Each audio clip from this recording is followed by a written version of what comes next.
안녕하세요. 말씀 묵상의 이광재 목사입니다. 저희들이 지금 사사기 말씀을 보면서 이스라엘 백성들이 끊임없이 반복적으로 하나님 목전에서 악을 행함으로 인해 하나님의 심판을 받게 되고 그런 고통 가운데 부르짖을 때 사사를 통해서 구원해 주시는 그런 사이클을 계속 보고 있는데요. 저희들이 지금은 드보라 사사를 통한 또 구원의 그런 은혜를 저희들이 보고 있습니다. 어제 말씀까지 이 바락이 좀 주인공이 되는 느낌이었어요. 왜냐면 이 바락이 남자임에도 불구하고 드보라의 어떤 좀 이런 표현하면 그렇지만 치맛자락을 붙잡고 있는 그런 연약한 모습 속에서 얼마나 이스라엘이 영적으로 추락해 있는지 이런 부분을 저희들이 보았습니다. 하나님께서는 그러한 과정 속에 드보라를 통해서 군사 전략을 가르쳐 주시죠. 근데 그 전략이라는 게 참 어떻게 보면 좀 이상하다고 할 수 있는 전략이었어요. 다볼산에 이스라엘 백성들이 움집해 있으면 유인을 하라는 것이죠. 일종의 유인책이었습니다. 오늘은 그런 부분을 구체적으로 보면서 또 하나님께서 어떻게 이스라엘 백성들을 구원하시는지 이런 내용들을 같이 나누도록 하겠습니다. 제가 기도하고 시작하겠습니다. 하나님 아버지 감사합니다. 오늘도 하나님께서 이스라엘 백성들을 어떻게 구원해 주시는지 그 과정을 저희들이 같이 말씀을 따라가려 합니다. 하나님께서 이러한 과정들을 통해서 하나님의 구원이 하나님께 있으며 하나님께서 이스라엘 백성들을 향한 사랑이 지금도 저희들을 향해서 흐르고 있으며 저희들이 이 말씀을 따라갈 때 그 놀라운 안식과 위로를 맛볼 수 있다는 것을 깨닫게 하여 주시옵소서. 성령님 조명하여 주시옵소서. 감사드리며 예수님의 이름으로 기도드립니다. 아멘. 제가 사사기 4장 11절에서 16절 말씀을 봉독해 드리도록 하겠습니다. 모세의 장인 호밥의 자손 중 겐사람 헤벨이 자기 족속을 떠나 게데스에 가까운 사하나님 상수리 나무 곁에 이르러 장막을 쳤더라. 아비노함의 아들 바락이 다볼산에 모른 것을 사람들이 시스라에게 알림해 시스라가 모든 병거 곧 철병거 900대와 자기와 함께 있는 모든 백성을 하르셋 학고임에서부터 기송강으로 모은지라. 드보라가 바락에 이르되 일어나라. 이는 여호와께서 시스라를 내 손에 넘겨주신 날이라. 여호와께서 너의 앞서 나가지 아니하시느냐 하는지라. 이에 바락이 10,000명을 거느리고 다볼산에서 내려가니 여호와께서 바락 앞에서 시스라와 그의 모든 병거와 그의 온 군대를 칼날로 혼란에 빠지게 하심에 시스라가 병거에서 내려 걸어서 도망한지라. 바락이 그의 병거들과 군대를 추격하여 하르셋 학고임에 이르니 시스라의 온 군대가 다 칼에 엎드러졌고 한 사람도 남은 자가 없었더라. 아멘. 오늘 말씀의 첫 시작은 이렇게 시작됩니다. 모세의 장인 호밧의 자손 중 겐사람 헤벨이 자기 족속을 떠나 게데스에 가까운 사하나임 상수나무 곁으로 장막을 쳤더라. 이 부분이 먼저 딱 암시를 복선을 깔고 있습니다. 여기 보니까 헤벨이라는 한 자기 족속을 떠나서 있었던 이 헤벨이라는 인물이 나옵니다. 이것은 뒤에 시스라를 죽이는 헤벨의 아내 야엘에 대해서 저희들이 미리 짐작할 수 있는 암시적인 복선을 지금 깔아놓고 있는 것이죠. 이 헤벨이라는 사람, 이 사람은 모세의 장인 호밧의 자손 중 겐사람입니다. 그러니까 이 모세의 장인, 이스라엘과도 아주 우호적인 가까운 관계였고요. 충분히 하나님의 뜻 가운데 순종할 수 있는 자리에 있었다는 것이죠. 그러면서도 또 공교롭게도 시스라, 가나안 사람들과도 또 우호적인 관계이니까 서슴지 않고 그 장막에 들어갈 수 있었던 자죠. 그러므로 인해서 이러한 시스라는 이 헤벨의 아내에 의해서 여인에 의해서 죽임을 당하는 그런 일들이 벌어진 것을 저도 이제 추측을 가능하도록 만들어주는 복선의 역할을 하고 있습니다.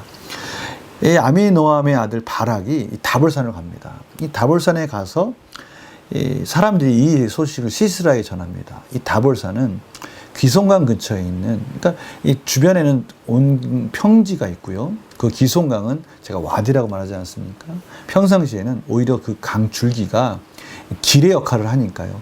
이 철병거가 평지와 길을 오가면서 충분히 다볼산에 고립되어 있는 이스라엘 백성들을 공격할 수가 있고요. 또 그 이스라엘 백성들이 내려왔을 때 철병을 통해서 승리할 수 있는 이렇게 고립시켜가지고 내려왔을 때 승리하기에 너무 좋은 그런 위치에 있다라는 소식을 들으니까 그쪽으로 안 갈 수가 없는 것이죠. 일종의 유인책이었던 것입니다. 근데 사실 이스라엘 백성들도 이런 전략을 왜 하나님이 하라고 했을까? 좀 의심이 들 수도 있지 않습니까? 스스로가 고립되어 버리니까요. 그 평지 가운데, 그 평야 가운데 특별히 와디가 있는 그 철병가가 활동하기 너무 좋은 자리로 고립되는 것은 스스로가 멸망의 길을 가는 그런 전략이지 않습니까? 그런데 사실 그러기에 시스라와 철병가가 그쪽으로 이동을 하게 된 것이죠. 그래서 그쪽으로 이동을 하게 되니까요. 기송원을 모으니까 드보라가 바락에게 말합니다. 일어나라. 이제 여호와께서 시스라를 너 손에 넘겨주셨다. 하나님께서 이제 승리를 주실 거니까 일어나라. 여호와께서 내가 앞서 나가지 아니야. 여호와께서 먼저 앞서 나가서 지금 작전을 피고 계시지 않느냐. 이것이 구체적인 뭔지는 여기서 나타나고 있지 않습니다. 그런데 오늘 말씀 가운데 여호와께서 너의 앞서 나가지 아니하느냐 이러면서 15절에 보니까요. 여호와께서 바락 앞에서 시스라 그의 모든 병거와 그의 온 군대를 칼날로 혼란에 빠지게 하시매. 칼날. 여호와의 칼날로 시스라의 군대를 혼란에 빠지게 하였다. 분명하게 하나님께서 그들을 시스라의 군대 철병거를 여호와의 칼날로 먼저 심판하셨다는 것이죠. 혼란에 빠지게 했다는 것이죠.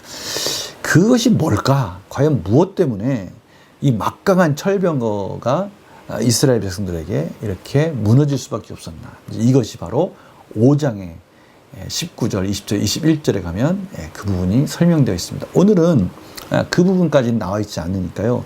분명한 것은 여호와의 칼날, 이 승리의 요인을 대강 짐작할 수 있는 부분들을 제가 볼 수 있는 것입니다. 시스라가 병거에 내려 걸어서 도망했다. 병거에서 내렸다. 이 말은 그 막강한 철병거가 아무 제대로 된 그 역할을 할 수 없는 그러한 상황이 됐다는 것이죠. 그러니까 철병거 내려온 거죠. 이러한 상황 속에 바락이 그의 병거들과 군대를 추격해서 하르셋 학고임까지 쫓아가가지고 오늘 보니까요. 한 사람도 남은 자가 없도록 다 진멸하는 대승을 거두는 것을 저희들이 볼 수가 있습니다. 오늘 말씀 속에서 저희들은요, 참으로 저희들은 생각할 수 없지만 저희들은 하나님의 지혜를 어떻게 깨달을 수 있겠습니까? 그러나 하나님께서는 하나님이 전쟁에서 승리를 주시는 하나님만의 전략으로 이스라엘 백성들을 승리 가운데 인도하시는 것을 통해서 구원은 하나님께 있다라는 것을 다시 한번 보여주는 그런 장면을 저희들이 보게 됩니다. 문제를 한번 풀어볼까요? 드보라가 시스라의 군대 앞에서 당당할 수 있었던 이유는 무엇입니까? 하나님께서 이미 승리를 이스라엘 백성들에게 주셨다라는 것을 확신하고 또 그것을 믿었기 때문에 그런 것입니다. 눈으로 보기에는 이것이 뭔가 도대체 이것이 어떻게 군사적으로 우리들에게 유리한 전략이 될 수 있을까 할 수 있지만 하나님은 한순간에 그런 상황들을 역전시켜서 승리로 이끄시는 것입니다. 이거는 하나님만이 하실 수 있고 하나님만이 이룰 수 있는 구원을 이스라엘 백성들에게 경험토록 훈련시켜 주시는 과정이었다는 것을 저희들이 알 수가 있는 것입니다. 그래서 느낀 점 보면요. 현실적으로 불리한 전투에서도 상황을 역전시키는 하나님을 보면 무엇을 느낍니까? 저들은 따라서 오늘 말씀을 통해서 바락이 바라보는 하나님, 이스라엘 군대, 드보라가 바라보는 하나님과 이스라엘 군대, 이러한 차이 때문에 결국 드보라가 담대하게 승리를 이끌어가는 그러한 사사로서의 리더로서의 역할을 잘 감당하고 있는 것들을 보게 되고요. 이것은 지금 저희들의 삶 속에서도 어떻게 저희들이 살아야 될지, 어떻게 이 세상에서 세상에 끌려가는 자들이 아니라 세상을 앞서가는 자로서 세상의 말과 세상의 속임수와 세상의 여러 가지 미혹 속에 끌려가는 인생이 아니라 세상을 끌고 가는, 세상을 구원으로 인도해가는 그런 하나님의 사사로서 또 리더로서 그런 역할을 할 수 있을지를 가르쳐 주시는 중요한 교훈이라 할 수 있습니다. 이제는 이러한 말씀을 저들의 삶으로 적용해 봤으면 합니다. 오늘 하나님께서 이스라엘 백성들에게 가르쳐 주기 원하셨던 것은 구원은 하나님께 있다. 구원의 전략도 하나님께 있다. 우리가 인간이 이해할 수 없고 미처 깨달을 수 없는, 때로는 이것이 정말 무슨 의미가 있지라고 도저히 상상할 수도 없는 그런 상황 속에서 하나님은 저희들을 기가 막힌 방법으로 구원해 주시는 분이시다라는 것을 믿고 그 하나님이 저희들을 가장 선한 길로, 가장 좋은 것으로 주신다는 그 말씀 안에서 저희들이 다시 한번 하나님을 의지하는 법을 배워가는 그러한 시간으로 저희들이 오늘 말씀을 적용했으면 좋겠습니다. 낭망하지 마시고 절망하지 마시고 다시 하나님께 나아가라는 것이죠. 저희 가정 가운데, 사업 가운데, 직장 가운데 또 여러 가지 공동체의 여러 가지 문제들 하나님의 방법이 가장 좋은 것으로 인도하실 것이고 저희들은 그러한 하나님을 바라보면서 하나님의 전략을 구하면서 하나님께서 때로는 이해가 되지 않지만 그 속에 계시는 하나님의 가장 좋은 곳으로 인도하시는 그 역사를 바라보면서 오늘 하루도 때로는 겸손하게 그러나 하나님 안에 담대하게 나아가는 그런 복된 하루 되시기를 간절히 축원합니다. 제가 기도하고 마치겠습니다. 하나님 감사합니다. 저희들이 오늘도 하나님의 기가 막힌 방법으로 구원하시는 또 하나님의 전략을 보았습니다. 저희들 삶에도 이러한 놀라운 하나님의 구원하심이 계속 이어질 줄 믿습니다. 낭망하거나 절망하는 것이 아니라 때로는 정말 이해되지 않은 그 속에서도 하나님 여전히 가장 좋은 것으로 하나님을 의지하는 방법으로 인도하신다는 것을 깨닫게 하여 주시옵소서. 믿음과 지혜를 더하여 주시옵소서. 감사드리며 예수님의 이름으로 기도드립니다. 아멘.